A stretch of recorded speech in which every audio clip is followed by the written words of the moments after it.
también traer a este desayuno. Y vamos a saludar ya a nuestro invitado, si te parece, a Mario Gutiérrez. Él es responsable de educación del sindicato CESIF.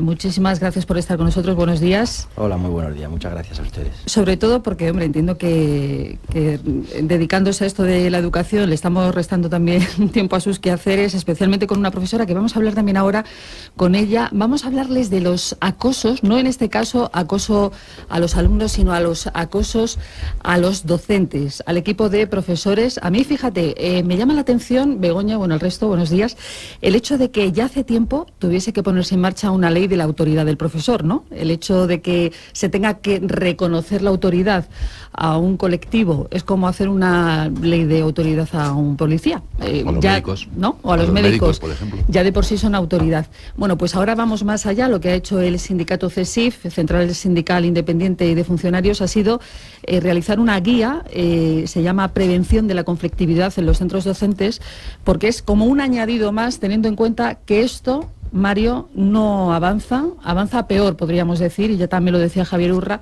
en la presentación que tuvisteis la semana pasada, ¿no?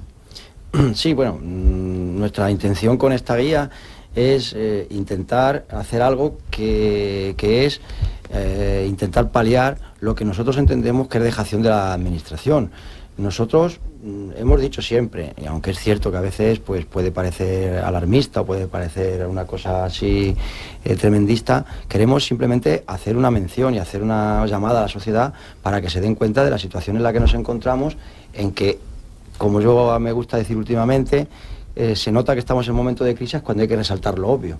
Y es decir, claro que es obvio que un profesor es autoridad, pero tan crisis es que hay que hacer una ley precisamente para poder hacerlo. Y nos encontramos, sobre todo, ante casos que las propias administraciones, con esto de las autonomías, cuando ocurre en sus comunidades autónomas, lo que trata el poder político es de ocultarlo. Y ese ocultamiento hace que no haya datos suficientes, que se deje solo al profesor por el hecho de que esto no salga a la opinión pública.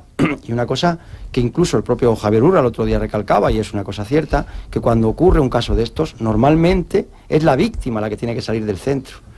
Y eso es algo que, repito, cuando es un alumno el que sufre ese acoso, normalmente es el que tiene que salir del centro, o incluso cuando es un profesor, muchas veces pues tiene que pedir una comisión de servicio o tiene que pedir una baja para no tener que sufrir todas estas cuestiones. Lo que nosotros queremos alarmar es que llevan, no sé el tiempo que ya llevan, más de 8 meses o casi un año ya en el Pacto de Estado, en la subcomisión de gobierno. No avanza. No es que no avancen, es que encima además lo que se sonsaca o lo que se extrae de lo que allí parece que se está discutiendo no son las cuestiones graves que están ocurriendo en educaciones. Pero ¿cuándo ha cambiado eso, Mario? Porque yo recuerdo, vamos, cuando era pequeña, es verdad que tengo ya unos cuantos años, pero yo cuando era pequeña te llamaba un profesor la atención y como llegaras a casa contándolo, vamos, te caía la del pulpo, por lo que fuera, con los típicos partes, en mi colegio te ponían como un parte ¿no? El parte, te dan parte y te lo tenías que llevar a casa, te lo firmaban tus padres y lo devolvías firmado, y encima eso, ahora parece que si tú encima llamas la atención a un chaval, a un estudiante por algo que está haciendo, de su actitud o de su, pues no sé, de su forma de comportarse tanto en las aulas como en el patio, todavía los padres van y se quejan de cómo has tratado a su hijo, de lo que le has dicho. Bueno, decir cuándo se cambia o cuándo ha cambiado la sociedad es muy complicado. Yo creo que sí que es el propio, y repito, quiero hacer mención al otro día Javier Urra, porque bueno, yo creo que es un experto en todas estas cuestiones. Ha sido fiscal de menor aquí o sea, ha estado en la Fiscalía de Menores aquí dentro de la Comunidad de Madrid, por tanto conoce bien el caso. Y por ejemplo, toda esta violencia que se produce en los alumnos también se produce de hijos a padres. Es decir, estamos hablando yo creo que ese síndrome del príncipe, o no sé cómo me parece que le llaman, que es el tirano, el pequeño tirano, que creo que tiene que ver con la sobreprotección y el exceso de proteccionismo que tenemos sobre el menor. Yo creo que de forma equívoca, porque lo que estamos haciendo es protegiéndole contra un fracaso que no sé, que va a existir, una esas frustraciones las vamos a tener todos, ¿no? Y es más, que yo creo que el niño tiene que acostumbrarse a esa frustración, y esto de ocultarle, no sé, que si en las películas Disney Bambi no hay que morir o cosas así, es decir, ocultarle la muerte, ocultarle el fracaso, pero bueno, yo creo que eso es una cuestión filosófica que a mí no me corresponde, porque lo que sí es cierto que de un tiempo a esta parte en los centros educativos el profesor ha perdido esa autoridad no solo con el alumno, pero yo creo que la que ha perdido verdaderamente es con la familia, porque yo creo que si el profesor no hubiera perdido con la familia, tendría esa autoridad. Pero entonces ese yo creo que es el problema. ¿Cuándo ha sucedido? ¿En qué época? ¿En qué minuto? Normalmente estas cuestiones no suelen ser puntuales, suelen ser una acumulación de circunstancias, que cambios en la sociedad, cambios en la percepción de tan gradual que no nos hemos dado gradual, ni poco cuenta. a poco, y hemos llegado a esto. Pero yo creo que es el otro día Javier Urra hablaba de que con sus estudios, en sus propias asociaciones y en los tratamientos que tiene con hijos, en lo que él hablaba es que esto iba a ir a más.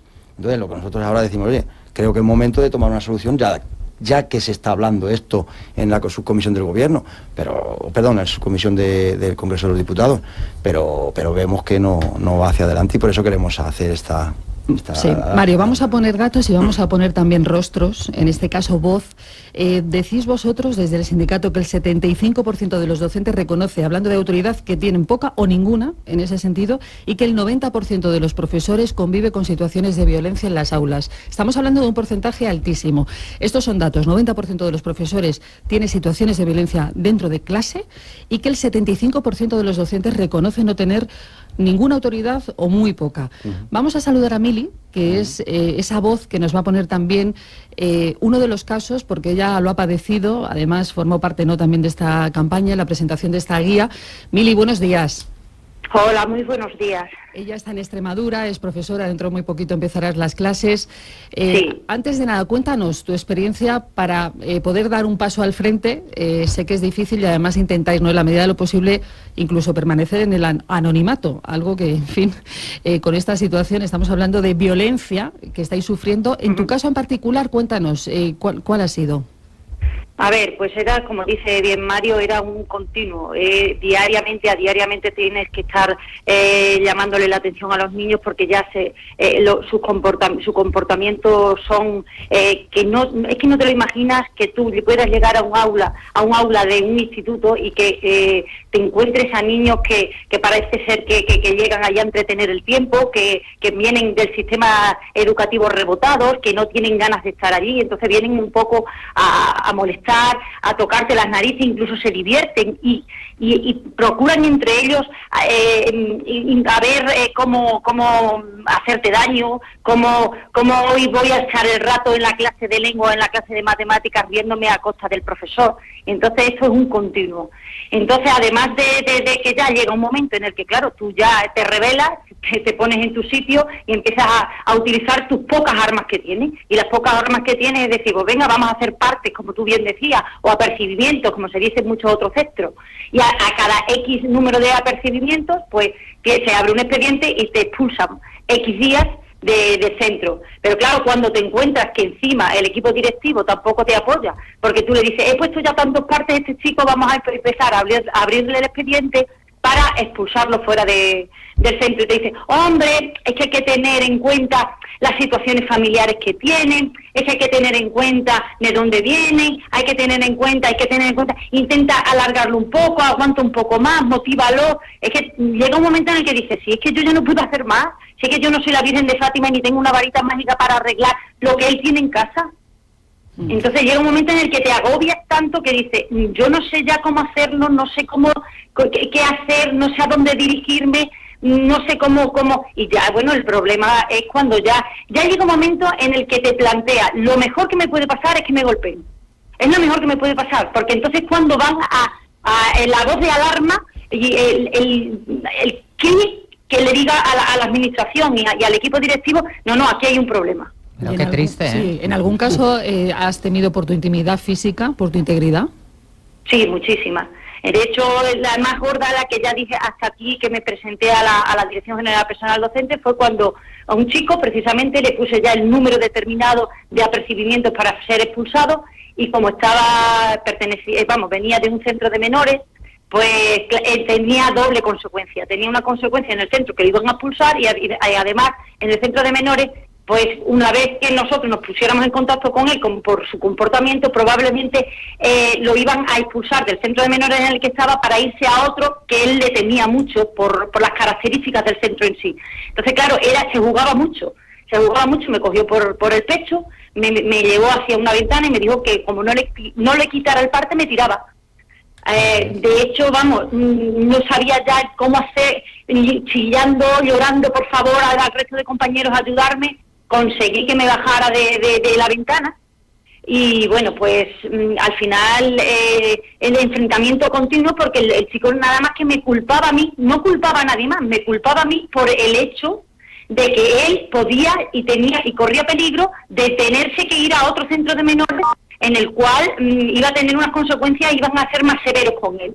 Y era yo la culpable, no había nadie más, no su comportamiento. Él nunca jamás reconoció de que era su comportamiento el que la haya llevado a esta situación. No, era yo la culpable. Es la culpable. Además, me gustaría saber también en este sentido la parte familiar. Cuando una persona, un alumno, te zarandea, te amenaza con tirarte, ¿qué dice la familia? Pues nada, porque la mayoría de las veces llamas a las familias y no acuden. Y cuando acuden, la sorpresa que te llevas es que dices, bueno, yo espero, como decías tú muy bien, ¿no? Que a ver, que cuando yo llegaba a mi casa y había hecho algo, encima tenía doble castigo. No, pues yo en muchas ocasiones he llamado a padres creyéndome que iba a tener un apoyo moral de esa familia, un apoyo en todos los aspectos, y nada, en vez de apoyo, lo que te encuentras es que el padre, la madre, viene y dice, pues si mi hijo te ha dicho eso es porque es así. En este caso, a este chico, por ejemplo, pues me llamó hija de puta. Digo, bueno, pues ahora mismo te pongo un parte y llama a tu padre y le digo que a ver, mira los términos con los que me estás tratando. Y nada, se presentó el padre y me dijo que si su hijo me lo había dicho es porque lo sería. Bueno, ¿ves lo que te decía? O sea, es que antes... Esto es, aparte de que haya casos que sean muy duros como este, que puede venir de una familia desestructurada, que yo no lo niego, lo que está clarísimo es que debemos pensar las cosas. Los menores ahora mismo son inimputables.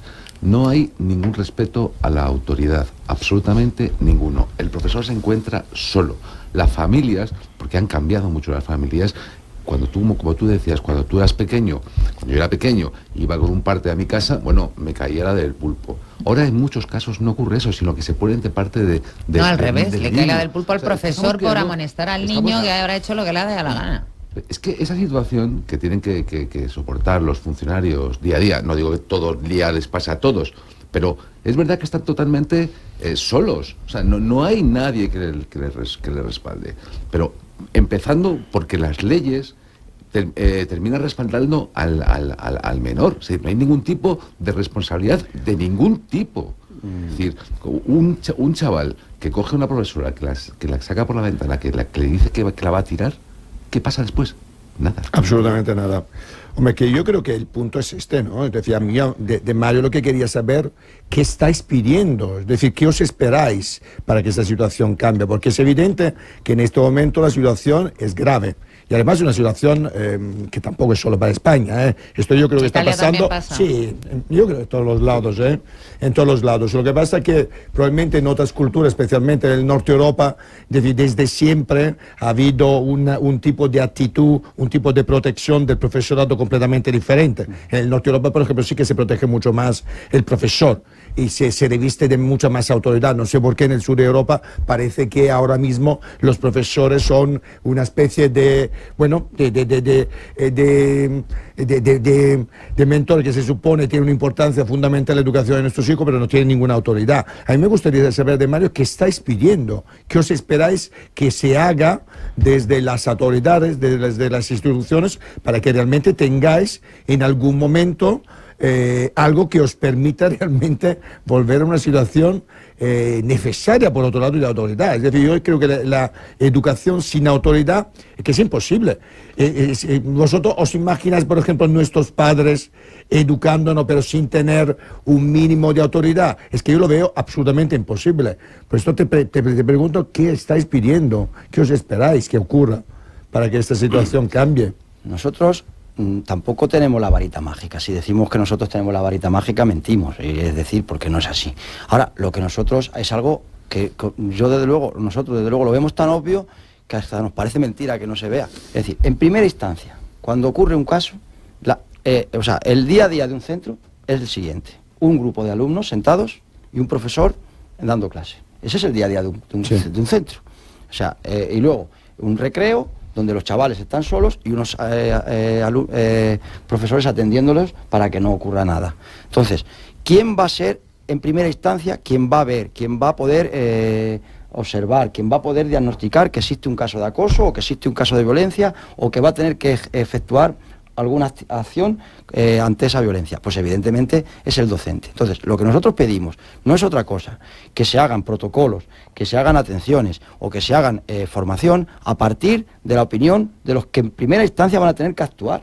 Pero si estamos todos de acuerdo, pero bueno, pero es que no es así. Porque no es así. Porque se reúnen expertos, supuestos expertos y con políticos. Pero qué más experto que ustedes. Pues claro, eso. No hay más experto que efectivamente. Pues bueno, entonces. Pero no se lo digas que le va a sentar peor. No, efectivamente. Pero es que como es tan obvio y todo el mundo cuando lo explico es tan obvio. Ya, pero es que lo obvio pero, no ejemplo, siempre lo entienden los políticos pues y no eso haces es. algo. Entonces, es decir, que la ¿qué obviedad, ocurre? el sentido común. Mire, tiene que ver, para mí tiene que ver, porque todo se relaciona. Por ejemplo, hace unos tiempos también fue bastante noticia y hubo bastante tertulia cuando la Asociación de Padres promovió una huelga de deberes. Una huelga de deberes escolares.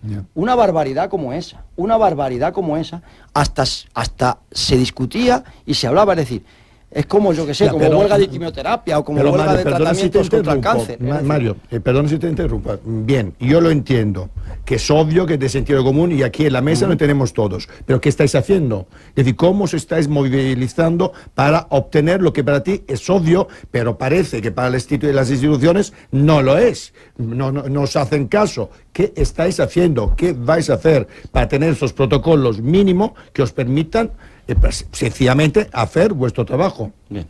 Nosotros hemos ¿Dónde estáis dispuestos a llegar? Nosotros hemos pedido, primero, participamos en la subcomisión del Congreso de los Diputados para el Pacto Educativo, hace ya más de un año, repito, y en la cual, por supuesto, alarmamos de esta situación.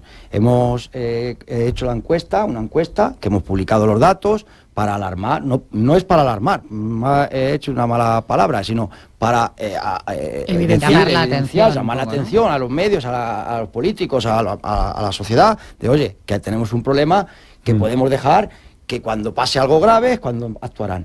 Hemos pedido que el Observatorio Nacional de la Convivencia, que se creó en el 2007, tras aquel chaval que se suicidó del País Vasco, tal Joaquín, perdón, que se llamaba así el chaval, se suicidó, se creó un observatorio, como hacen los políticos, un observatorio para decir que han hecho algo, se ha reunido desde el 2007, ojo, 2007 hasta el 2018 2 veces. Pero es que es ahí donde, por lo menos, si nosotros no somos muy creyentes en ese observatorio, sí tenía una de las funciones como que era recopilar datos. Y recopilar, porque muchas veces estos datos, como he dicho antes, se ocultan y se meten dentro de estadísticas. Ahí se hablaban las bajas laborales por depresión, las bajas laborales que sufren por su estrés, es decir, y todo estaba ahí contemplado. También lo hemos pedido. Hemos hecho unas jornadas que hemos celebrado 28 y 1 de marzo, en las cuales hemos tenido una presentación a todos nuestros delegados de toda España para decirles cómo tienen que actuar y presentar este libro para poder llevarlo a todos los centros. Hemos creado un CESIF Ayuda Profes para ayudar a todos los profesores que tengan esta, ya que la administración no hace mención a esto. Es decir, estamos haciendo todo lo que está en nuestras manos. Creo que, vuelvo a repetir, que cuando esto vaya a más o pueda ir a más, pues es cuando a lo mejor la administración toma medidas. Pero nosotros creemos que debe tomarse ya. Y por supuesto, el Pacto de Estado tiene que tomar, yo no sé qué están haciendo allí. Y es que, repito, y lo peor de todo es que vienen cosas que no tienen nada que ver con los problemas que suceden en los centros. Nada que ver lo que se discute en la subcomisión del Congreso de los Diputados con los verdaderos problemas de los centros. Nada. Y luego además, Mario, mucho. Yo me imagino, Mili, sigues ahí, ¿verdad? Sí. No, yo te quería preguntar, porque claro, entre que se arregla, no se arregla esta situación, alguien toma cartas en el asunto y os escucha, tú cada día tienes que seguirte enfrentando a esas situaciones que yo me imagino que te acarrean un estrés, es el síndrome del burnout o como lo quieras llamar, quemado en español, pues que es mucho más sencillo, porque claro, tú tienes que seguir viendo a estos chavales pues que son ingobernables, pero que encima son intocables también. Pues sí, De hecho, yo me planteaba, yo decía, Dios, es que no, es que me llegaba a plantear que dejaba la docencia. Es que en muchas ocasiones decía, prefiero estar en un supermercado de cajera antes que soportando este estrés, esta ansiedad que me está conllevando una verdadera depresión. De hecho, estuve en tratamiento psiquiátrico y psicológico durante mucho tiempo. Entonces, llegas a plantearte que si verdaderamente amas la profesión que tienes, porque dices, bueno, es que si la amo, verdaderamente tengo que estar dispuesta a aguantar esto, o es que mi nivel de aguante ya ha tocado techo y ya no puedo retroceder y no puedo hacer nada. Es que ya llega un momento en el que te agobia. Y luego el gran problema con el que nos encontramos es que la administración no está preparada para ello. De hecho, yo aquí en mi comunidad solamente tienen en el servicio de riesgos laborales un único psicólogo para toda una comunidad. ¿Qué pasa? Que cuando a ti te vaya a ver el psicólogo, tú ya estás muerta si te hubieras querido morir, vamos. O te tienes que buscar tú por tu cuenta, o un psicólogo, un terapeuta, porque es que es imposible que con un psicólogo para una comunidad dé para todas las casuísticas que se dan. Pero ya no te digo el tratamiento, que por supuesto inviable completamente, ni siquiera para detectar el problema y poderte orientar, aunque tú tuvieras luego que buscarte otro psicólogo. Es que es tremendo que haya uno para toda la comunidad. Sí. Y es que además las orientaciones que te dan en un principio pasan. Es que es irrisorio, vamos. El protocolo que ellos siguen es, ¿ha habido baja? Si ha habido baja por ansiedad, por estrés, por problemas ocasionados en el trabajo, sí podemos considerarte dentro de riesgos laborales. Y no te vamos a descontar en nómina. Porque si no está comprobado de que tu baja por estrés o por ansiedad sea ocasionada por tu puesto de trabajo, que puede ser porque te estés divorciando, por ponerte un ejemplo, te descuentan encima en nómina. Entonces, es que esto es absurdo. Entonces yo decía, pero a ver, ¿entonces qué tengo? ¿Que llegar aquí con el puño dado y echando sangre para que me creas? De todas formas, claro, decíamos, ¿qué medidas van a tomar las autoridades competentes, no? Pero si ya nos decía Mili que incluso en su propio centro ha querido que avanzaran expedientes, incluso una expulsión de una persona que estaba demostrada, que ella decía cuál es su situación y ni siquiera lo ha conseguido, al revés. Vamos a intentar apaciguar. Entonces, ¿cómo pretendemos que esto pueda solucionarse cuando en una comunidad de vecinos algo no avanza? ¿Cómo queremos cambiar una sociedad? Pues es lo mismo, o sea, es inviable. Autoridad totalmente. Claro. Un profesor tiene que tener la suficiente autoridad y poder tomar las medidas él directamente para evitar este tipo de cosas. Lo que no puede ser es que esta profesora vaya luego a la junta de su colegio y le diga, bueno, a ver si traga un poquito más, a ver si aguantas un poquito más, a ver si lo arregla. ¿Cómo que es? Pero es que está hablando la autoridad, que es la persona que debe enseñarlos. Pero todo esto es consecuencia de la falta de que el esfuerzo ya no es un valor a la hora de lograr tus estudios. Parece y peor que tampoco parece que el respeto es un valor. No hay respeto. Es decir, que el problema no es solo el esfuerzo, ¿no? Yo creo que quitando autoridad a un profesor, en fin, a cualquier tipo de responsable, ¿no? En relación a alguna situación, es que le estás quitando también la posibilidad de tener el respeto, en este caso por parte de los alumnos. Es decir, realmente ese es el problema. Y además, lo peor que todo esto viene de las familias, ¿no? ¿Te extrañan los datos de PISA? Si un profesor no puede impartir su clase, ¿cuál va a ser el resultado final? Es que no me extraña nada, porque por otro lado, repito, todo esto en los países anglosajones no ocurre. Es decir, si vemos un poco de los informes PISA que nos dan unas notas malas, pero muy malas, yo creo que son bastante reflejo de todo esto, porque al fin y al cabo una sociedad que no reconoce el esfuerzo, que no reconoce el respeto de las autoridades, es una sociedad que está abocada un poquito a la anarquía, ¿no? Y a la falta de respeto de cualquier tipo de valores y principios, que es el problema. Yo creo que el problema es justamente, y además comienza en casa. Yo creo que lo que tenemos ahora en las aulas comienza también en las casas, donde yo creo que los padres también se han vuelto absolutamente complacientes, y yo lo veo también en mi familia, ¿no? Yo tengo un mogollón de sobrinos, nietos, etc. Yo cuando escucho a los padres pues yo realmente flipo, ¿eh?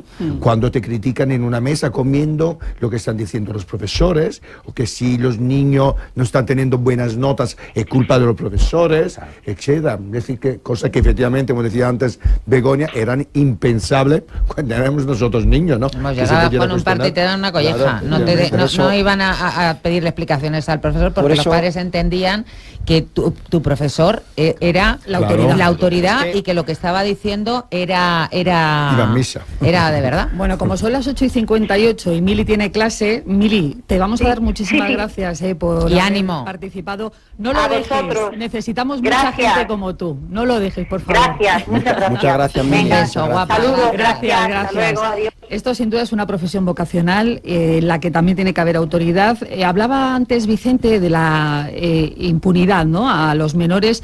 Precisamente aquí en este programa, desde la Comunidad de Madrid ya nos avanzaron que iba a haber pues un programa pionero para trabajar con estos jóvenes que son reincidentes además, que son delincuentes menores. En 2016 se abrieron más de 800 expedientes por actuaciones ilícitas cometidas por menores de 14 años a los que no se puede imputar delitos. Estamos hablando, bueno, por su edad, robos con violencia, acoso escolar, agresiones de carácter sexual, cifras que, bueno, han saltado las alarmas, que ya, como digo, en este programa nos avanzaron que la Comunidad de Madrid va a poner en marcha ese programa para trabajar con estos menores, y hoy, a lo largo del día, de esta jornada, les vamos a ir avanzando algunas líneas maestras de ese programa con profesionales que lo van a ir poniendo en marcha. Pero efectivamente también, si esto evidencia que hace falta seguir poniendo programas, es como ir poniendo parches a los problemas que hay, es evidente, ¿no? Sí, bueno, os habéis quedado sin palabras porque no hay más. Sí, es verdad, es evidente. la verdad. O sea, 800 expedientes a menores de 14 años por prácticamente delinquir, dime qué estamos haciendo. Claro. O sea, ¿qué narices estamos haciendo? Sobre todo porque está claro que la sociedad está fallando, ¿no? Cuando no hay autoridad al 800 profesor. veces. 800 veces. Pero es que el debate, cuando no hay autoridad al profesor, cuando no hay autoridad a un médico, que también hay denuncias por incluso agresiones físicas y verbales, que se les llama de todo, cuando no hay autoridad a un agente de policía, de la Guardia Civil, cuando te ponen una multa y casi escupes, o sea... La Podemos quiere que el valor de el testimonio de un policía, una cosa que llevará al Congreso, tenga el mismo valor que el del presunto delincuente. O sea, si partimos de eso ya, pues es que...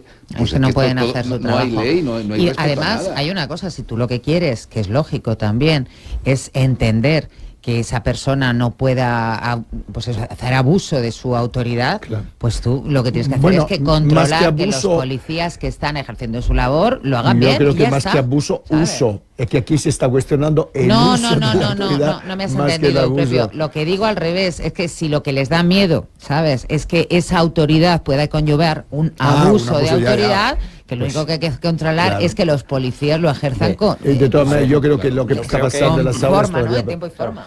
Pero yo creo, en eso, yo creo que se va ese debate, es decir, cuando, por ejemplo, una persona de la calle, es decir, hace un falso testimonio, pues tiene una culpa. Cuando una autoridad tiene un falso testimonio, es muchísimo mayor la carga penal, es decir, tiene un agravante Sí, una por ser penalización autoridad. Claro, ¿por qué? añadida. Porque si tú tienes esa condición de veracidad, pues evidentemente después un falso testimonio tiene una mayor culpa. O sea, el exceso, y por supuesto el abuso de autoridad también es tiene una carga penal mayor que cualquier otra cuestión. Es decir, pero vamos, una sociedad, y esto no lo digo yo, lo decía ya Ortega y Gasset en la Rebelión de las Masas, que por cierto es un libro que viene muy bien al caso. Es decir, el hecho de considerar de que todo el mundo tiene los mismos derechos, estima de que todo el mundo sabe lo mismo. No, perdón, el médico sabe más de medicina que todos los ciudadanos juntos, y estamos hablando. Entonces, lo que no puede ser es que, y esto ha sucedido en educación, y gracias a la ley de autoridad, en algunas comunidades parece que se está empezando a legislar al respecto, es que cuando sucedía un caso de esto en violencia, y es que parece asombroso, cuando un profesor, por ejemplo un alumno, pegaba o insultaba a un profesor, se abría un expediente en el cual otra persona del claustro, tenía que tomar testimonio de todo lo que había sucedido y tenía que haber testigos, porque si esto ocurría entre el profesor y el alumno, quedaba indemostrado y el alumno no tenía ninguna pena, porque se consideraba que la palabra del alumno era la misma que la del profesor. Esto ha sucedido en España, ¿eh? No voy a decir hace 20 años, estamos hablando de hace 2, 3, 4 años, y resulta que en algunas comunidades donde no se ha desarrollado una ley de autoridad sigue sucediendo. Entonces, lo que estamos hablando es, por ejemplo, para mí tiene el detalle de hacia dónde vamos. Por ejemplo, lo de la huelga de deberes, pues tiene que ver con lo que estamos hablando. Es decir, ¿cómo es posible que los padres, que como latinos que somos es el pater family, que eran los que marcaban la jerarquía de la sociedad, ya pone en duda la profesionalidad, el conocimiento pedagógico de los profesores ante la educación de sus hijos? Estamos ante un problema grave. Y por eso ese concepto que aquí se ha asociado y que está bien, que es lo que se llama comunidad educativa, se ha entendido como que en la comunidad educativa no existe ninguna jerarquía. No, como si todos tuvieran los agentes el mismo peso. Evidentemente, ¿por qué nosotros llamamos comunidad educativa y es bueno ese concepto? En tanto en cuanto sin la participación de los padres, sin la participación de los alumnos y sin la participación de los docentes es imposible educar. Ahora bien, eso no implica en ningún caso que los profesores dentro del aula y dentro del centro no tengan que tener la jerarquía inicial, es que, Mario, sobre todo el concepto. Tú imagínate una empresa en la cual efectivamente es como si estuviéramos utilizando el concepto de comunidad educativa en una empresa hablando de liderazgo participativo, que conlleva que todos los responsables, los gerentes tienen que tener responsabilidad, pero que no hay un director general luego para marcar un poco las pautas, las decisiones, ¿no? Que yo creo que se confunde mucho, especialmente, y en el tema de la educación y de los colegios es gravísimo.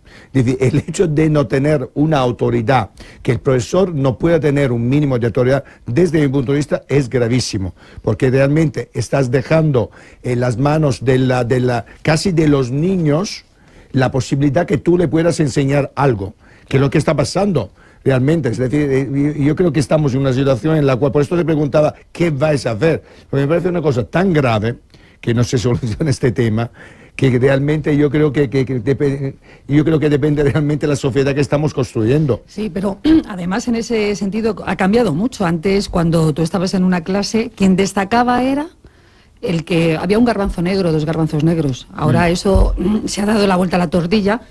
Perdón, y lo que yo sí veo también, aparte que las situaciones más violentas que se pueden dar en las clases son peleas, insultos, vejaciones, incluso entre los alumnos, insultar al profesor, destrozar material, violencia psicológica, pero yo lo que veo también que ha cambiado mucho y que estamos en pleno siglo XXI es la introducción de las redes sociales, de los WhatsApps, de las nuevas tecnologías. Eso también ha hecho que cambie incluso la forma de violencia dentro de las aulas, es más, de cómo publicitar esa violencia y de cómo influye también sobre el resto de los alumnos y que haya un efecto dominó. Nosotros, además en la guía que hemos presentado, pues hice yo la introducción y lo comenté. Es decir, uno de los pilares de la sociedad occidental es que se educa a los niños, y la educación es como una herramienta de mejora de la sociedad, y evidentemente educar para la paz, como se dice, o educar para la convivencia es algo que tiene que salir de los centros. Lo que está sucediendo, y es algo gravísimo, es que se está pervirtiendo el sistema, en tanto que las redes sociales hacen que incluso en algunas comunidades sea la fuente de conflicto el propio centro educativo. Y hablábamos de los tiempos que estamos aquí cuando éramos niños. Peleas entre niños por un partido de fútbol que te han dado un patada o porque tal, eso ha sucedido y ha habido siempre. Pero ¿qué ocurre? ¿Qué ocurría antes? Se pegaban los 2 niños, los demás, los otros compañeros solían separar, y al cabo de 10 minutos, 20 minutos o media hora se daban la mano y seguían jugando y se acabó, y aquí paz y después gloria.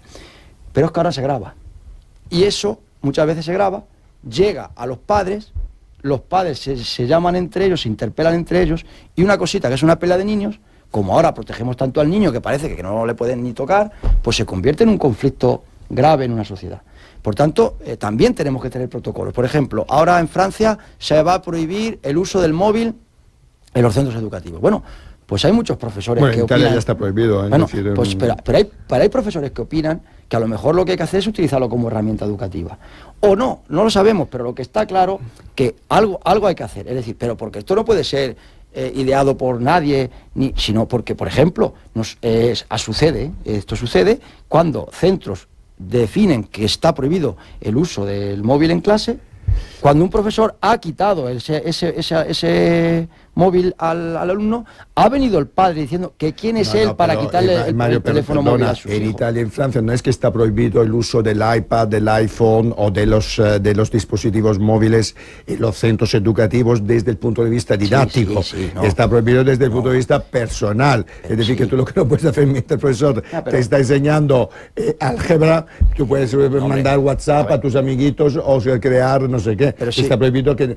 Si eso está prohibido, eso está prohibido siempre, es decir, el uso del móvil tal está prohibido. Pero ¿qué ocurre? Pero si es que el problema de muchas veces de los móviles no ocurre en clase, es que ocurre en el propio, en el fuera o en el propio, en el recreo, es decir, están en el recreo, en el patio, y a lo mejor se produce la pelea que se graba, y esa pelea se graba y sube a las redes sociales, o incluso, además, que es que incita a eso, vamos a grabar, vamos a hacer una broma y vamos a grabarle para hacer la tontería. Claro, eso es una vejación que a un alumno, pues, que le puede marcar. Es decir, todos sabemos que cuando somos adolescentes somos muy sensibles a nuestra imagen.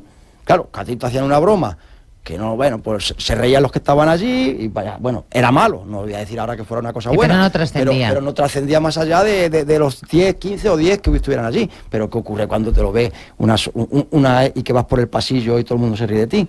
Evidentemente es una cosa grave en una edad en la cual, claro, además, todos se saben que las víctimas de esas bromas suelen ser personas que son más débiles en ese sentido, con lo cual estamos hablando de que ha habido suicidios, o sea, estamos hablando, porque claro, cuando aquí nosotros en esta guía hablamos, o en estos protocolos hablamos de la violencia, no solo hablamos ante el profesor, sino también exigimos que tengamos herramientas para poder detectar estas cosas, para poder ayudar, porque, como ha dicho la compañera Nieves, tenemos una vocación hacia nuestros alumnos, y lo que más nos mueve es querer mejorar la educación que tenemos entre nuestras manos, y que suceda un caso de estos tipos y que nosotros, por no tener la formación o por no tener las herramientas para poder detectar esto, evidentemente pues nos castiga mucho y nos sugiere pues que necesitamos, por ejemplo, que la administración de verdad pues lo que pedimos, pues que nos pongan atención, que nos pongan formación, que nos digan qué tenemos que hacer ante ciertos casos,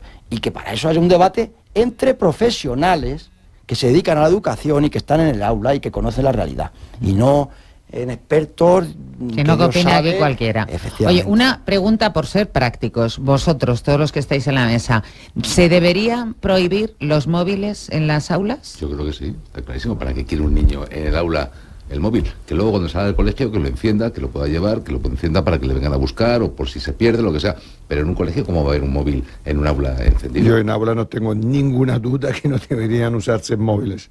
En horario lectivo, ¿no? O sea, desde que el niño entra al colegio hasta que sale. No se debería usar para nada, para nada.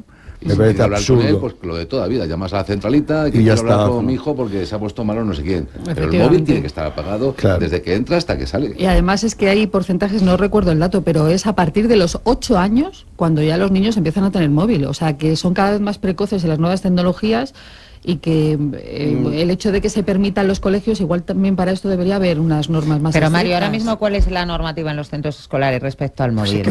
Pues es que lo que yo digo es que no existe norma. Es decir, hasta ahora lo que hace cada centro es adecuado, además, lo hace adecuado a los problemas que le van viendo. Es que yo creo que es una dejadez, claro, de verdad. Es decir, es una falta de adaptación a la sociedad actual. Es decir, el no poner protocolos mínimos sobre estos temas, además de otros, es como no querer adaptar los colegios, los institutos, a lo que es la realidad actual. Mire, hay datos muy relevantes con respecto a la cuestión de los móviles. El primer dato a lo que yo quiero hacer referencia es, hace poco, me parece que fue en diciembre, tuvimos una jornada sobre violencia escolar, porque para nosotros nos preocupa mucho, en Granada. En Granada participó el juez de menores, Emilio Calatayud, que yo creo que ustedes todos conocen. Un crack. Bueno, pues sí, es un crack, efectivamente. Pero es un crack porque en tiempos de crisis lo que hace es recalcar lo obvio. Lo quiero decir porque es que no dice más que obviedades que a la sociedad llama la atención, lo cual demuestra que estamos en crisis, en este sentido. Y dice una cosa que es evidente. Por ejemplo, en España está prohibido, es decir, no es legal que un niño con menos de 12 años tenga cuentas de correo electrónico, porque es la edad en la cual se pone, en la edad penal son 14 años, perdón, 12 no, 14 años. Hasta los 14 años un niño no puede tener cuenta de correo propio, ni cuenta de Instagram, ni cuenta de ningún tipo de redes sociales. Bueno, eso creo que está sobrepasado por los tiempos, porque yo creo que no hay niño que no tenga. Pero es que en ese programa participó un equipo de ayudas que ha creado la Junta de Andalucía para el tema de las redes sociales, de acosos y tal, y dice que los mayores casos ocurren en tercero y cuarto de primaria, porque es cuando los niños reciben como regalo estrella de comunión el móvil. Claro, los niños que no conocen el móvil, a ese niño que le llaman gafotas o gordito o lo que sea, lo ponen en WhatsApp. Y empiezan a haber pues problemas, porque la madre dice que es que le han llamado a mi hijo gordito, que no sé qué, y se crean problemas enormes por ese tipo de cosas. Entonces, lo que nosotros, por ejemplo, la subcomisión del gobierno decimos, perdón, la subcomisión del gobierno no, subcomisión del Congreso, que lo he dicho siempre, subcomisión del gobierno. ¿Qué estamos pidiendo? Pues lo que estamos hablando con respecto al móvil, con respecto a la violencia, con respecto a la legislación y con respecto a las asignaturas y con respecto a todo. Es decir, si se ponen a hablar políticos, van a hablar de política. Y si algo quieres que no se solucione, es politizándolo. ¿Tú quieres que algo no se solucione? Politízalo. Ya está, no se va a solucionar nunca. Pero ¿cómo se puede solucionar algo? Profesionalizándolo. Es decir, que hablen los profesionales de cómo de manera profesional puedes arreglar algo. Y es lo que estamos pidiendo. Es decir, ¿qué hay que hacer con los móviles? Oiga, vamos a coger a todos los docentes, a un grupo de directores y docentes. Oye, ¿cuál es el problema con móviles? ¿Cómo podremos solucionar esto del móvil? Pues mira, podremos utilizarlo a partir de que esté capado, por así decirlo, en la entrada a redes sociales. Pero lo podamos utilizar de manera didáctica en tecnología. Pero ahora no hay ninguna normativa. Pero pregunto, ¿la dirección de cada centro tiene potestad para decir, no, mire, aquí los niños entran sin móvil, sí, dejan en la taquilla, claro, y salen y lo recogen? Eso sí lo pueden hacer ahora. Se aprueba en el reglamento del régimen interno del centro, en el proyecto educativo del centro, pasa por el consejo escolar, se aprueba y puede ser. Pero vuelvo a repetir que cuando algún profesor ha quitado por utilizar mal el móvil, por estar utilizándole donde no debe, en clase, se le ha quitado, ha venido el padre a decirle que él no tiene por qué quitarle el teléfono a su hijo, porque él, si quiere llamarle, tiene derecho a saber dónde está su hijo en cada momento. Es que sucede. Entonces, ¿qué ocurre? Que lo que tiene que haber es una normativa en la cual, pues el profesorado, la dirección del centro y todo, pues diga, bueno, mira, perdóneme, pues vaya usted al fiscal y le diga que es que le hemos quitado el móvil. Pero porque nosotros tenemos una clase. Bueno, tiene que estar en clase. Bueno, ¿Cómo pues, que el padre quiere saber dónde está? Pues tú eres el responsable de que esté en clase. Pero si es que yo no puedo decir, estamos de acuerdo y estamos de acuerdo, pero es que esta es la realidad de los centros. No le quemen más, que no le dé la razón, no le dé la razón, que ya la y luego está los chats de los padres, que yo no sé a veces, ¿no? En la cantidad de... Bueno, yo soy padre y evidentemente yo también estoy en esos chats, que por cierto a mí me meten y yo no sé por qué, que yo no sé si habría que haber una normativa de poderte meter en los chats o no, pero bueno, lo que sí que está claro, que a veces esos chats son otra fuente no de conflicto, sino ya de incitación a la desobediencia al profesorado, es decir, en la cual se cuestiona, cuidado lo que los ha mandado ahora. Bueno, pues evidentemente el profesor no es Dios y se podrá equivocar como todo el mundo de vecino, como todo hijo de vecino, como se equivocaban, por cierto, los profesores nuestros también, pero que el padre ni siquiera lo cuestionaba, y si lo cuestionaba lo haría sin que nosotros nos enteráramos, que por cierto es la clave. Es decir, si tú cuestionas alguna decisión del profesorado, hazla sin que esté el niño delante, porque yo siempre digo, y yo creo que además también es obvio, que si tú desautorizas al profesor delante de tu hijo, ese hijo ha dejado de tener profesor, porque ya no le va a respetar en la vida. Es decir, y yo creo que una vez, recuerdo hace muchísimo tiempo, una rueda de prensa de Valdano, cuando era entrenador de Real Madrid, ya somos viejos, y dijo aquello de, oye, que es que todos los taxistas de Madrid saben menos de cirugía que un solo cirujano.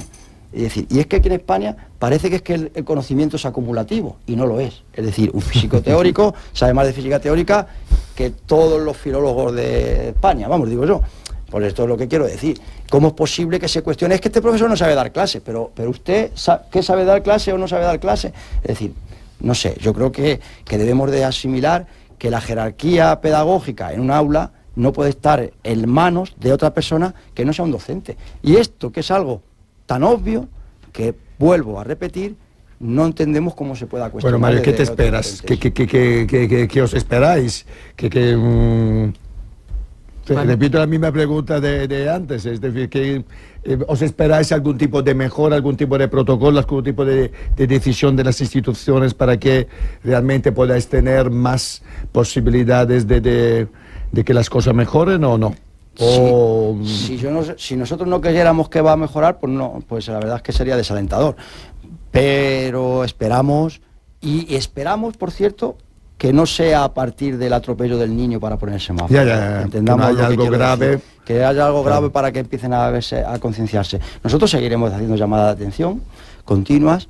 Vamos a seguir en todos los órganos donde participamos, que se tomen medidas al respecto, en todas las mesas sectoriales, en todos los órganos donde participamos, y evidentemente vamos a seguir no con el ruido, porque no creemos que sea un ruido, sino intentando hacer llamada de atención para que en esa subcomisión, que desde luego tienen que haber decidido sobre la filosofía de platónica y aristotélica, porque vamos, 1 año y pico para hablar de educación, está muy bien, pero los problemas, vuelvo a repetir, y yo digo que si se sientan 10 profesores de todas las ideologías y de todas las sensibilidades políticas, tardamos 3 horas en hacer una ley educativa. Pues a ver si eso que veis vosotros tan obvio, que nosotros también hemos visto tan obvio, que no le queríamos decir nada porque decías, es que es eso lo que estoy diciendo, que le sacamos. A ver si eso que vemos todos los que estamos en esta mesa tan evidente y tan claro, lo ve también, que lo tiene que ver para legislar y para que haya, pues eso, una normativa, una ley, llámalo X, que os apoye en vuestra labor diaria, que desde luego es impagable. Así que Mario, muchísimas gracias, Mario Gutiérrez, responsable de educación del sindicato CESIF, por haber estado aquí por la mañana y por estar todas las mañanas y por todas las tardes también en esas aulas, en ocasiones pues bastante más agresivas y más inhóspitas de lo que debería ser. Gracias. Nada, muchas gracias a vosotros por esa llamada de atención a la sociedad. Muchas gracias.